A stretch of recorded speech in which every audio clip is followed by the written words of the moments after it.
অনেক বছর পর বাড়ি ফিরে মেয়েটা দেখলো তার মা ছাদে বসে আত্মহত্যার প্রস্তুতি নিচ্ছে। বাবা ছোট বোনকে নিয়ে পাথর জুয়ারিদের ডেরায় গিয়েছিল। সে সর্বশান্ত হয়ে গিয়েছিল আর 1 লাখ নয় একেবারে 10 লাখ টাকার দেনায় ডুবেছিল। তাই দুজনকেই সেখানে আটকে রাখা হয়েছিল আর তাদের ফেরার কোনো উপায় ছিল না। একথা শুনে মেয়েটা একটুও ঘাবড়ালো না, বরং বলল সে নিজেই ওই ডেরায় গিয়ে বাবা আর বোনকে অক্ষত অবস্থায় ফিরিয়ে আনবে। এদিকে মা তাকে বারবার আটকাচ্ছিল আর জায়গাটাকে চরম বিপজ্জনক বলে ভয় দেখাচ্ছিল। মেয়েটার এত আত্মবিশ্বাসের কারণ ছিল সে গত কয়েক বছর মায়ানমারের দুর্গম জিট ভ্যালিতে কাটিয়েছে, যেখানে 3 জন বড় জুয়ারি গুরু লুকিয়ে থাকতেন। সে ছিল তাদের একমাত্র শিষ্যা, যার নজর এতই তীক্ষ্ণ ছিল যে সবচেয়ে কঠিন কাঁচা পাথরের ভেতর থেকেও সে নিমেষে আসল জেট চিনে ফেলত। সে একাই ওই ডেরায় গিয়ে সোজা মালিককে চ্যালেঞ্জ ছুড়ে দিল, কিন্তু বাবা ভয় পেয়ে তাকে বোনকে নিয়ে পালাতে বলছিল, কারণ এই খেলা ওর কম্য নয়। কিন্তু মেয়েটা জানিয়ে দিল দেনা মেটানোর জন্যই সে বাজি ধরবে। মালিক ওর বয়স থেকে বেশ মজা নিল, শর্তে রাজি হলো ঠিকই, তবে বলল বাজির দর বাড়াতে হবে আর হারলে কঠিন শাস্তি জুটবে। তবুও মেয়েটা বিনা দ্বিধায় রাজি হয়ে গেল আর খেলা শুরু হলো। মালিক 5টা কাঁচা পাথর সামনে রেখে বলল এর মধ্যে একটাই জেট আছে, আর মেয়েটা সঠিক পাথর বাঁচতে পারলে বাবার 10 লাখ টাকার দেনা মাফ। বাবা মাঝখানের পাথরটা বাঁচতে বলল, কারণ ওটাতে সবুজের আভা দেখা যাচ্ছিল। দর্শকরা ডান বা বাঁ দিকেরটা নেওয়ার পরামর্শ দিল, কিন্তু মেয়েটা সবচেয়ে সাদামাটা আর অবহেলিত পাথরটা তুলে নিল, যা দেখে সবাই হাসাহাসি জুড়ে দিল, কারণ ওতে কোনো আভা বা জেল্লা কিছুই ছিল না, একেবারে ইন্টের মতো আবর্জনা মনে হচ্ছিল। মালিকও জানালো যে সে পরীক্ষা করিয়েছে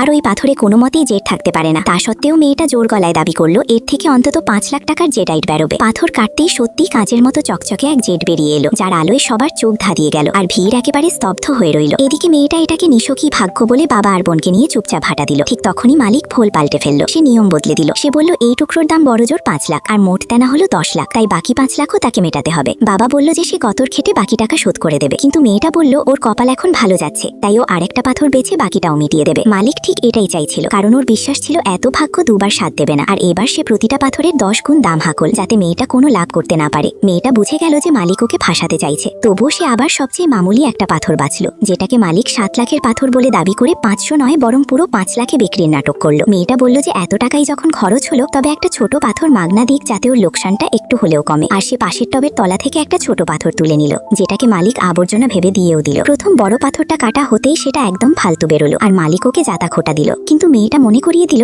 একটা পাথর এখনো বাকি আছে। মালিক হেসে বলল যে ও এখনো 10 লাখ টাকার দেনাবার, আর একটা ফালতু পাথর থেকে লাখ টাকা বেরোবে না। আর তারপর মেয়েটাকে ভয় দেখাতে নতুন বাজি ধরলো, যদি এর থেকে জেট বেরোয় তবে সে 10 লাখ দেবে, নইলে মেয়েটাকে 1 মাস ওর সাথে থাকতে হবে। মেয়েটা সাথে সাথে রাজি হলো আর উল্টে বাজির দর বাড়িয়ে বলল হারলে সে সারা জীবন ওর দাসী হয়ে থাকবে, আর জিতলে মালিককে 1 কোটি টাকা দিতে হবে। অহংকারে অন্ধ হয়ে মালিক এও বলল যে জেট বেরোলে সে 10 গুণ ক্ষতিপূরণ দেবে। মালিক পাথর কাটার হুকুম দিল আর নিজের জয় নিশ্চিত ভেবে মেয়েটার গায়ে হাত দিতে গেল। ঠিক তখনই ছোট পাথরটা কাটার সময় ফেটে গেল আর লোকটা চেঁচিয়ে উঠল যে এতে জেট নেই। মালিক নিজেকে বিজয়ী ধরে নিল, কিন্তু বাবা তাকে ধাক্কা মেরে সরিয়ে বলল সে নিজের জান দিয়ে দেবে, কিন্তু মেয়েকে ছুতে দেবে না। মেয়েটা বলল সে হারেনি আর মাটি থেকে ফাটা পাথরের ভেতর বেরিয়ে থাকা জেট তুলে সবাইকে দেখিয়ে দিল।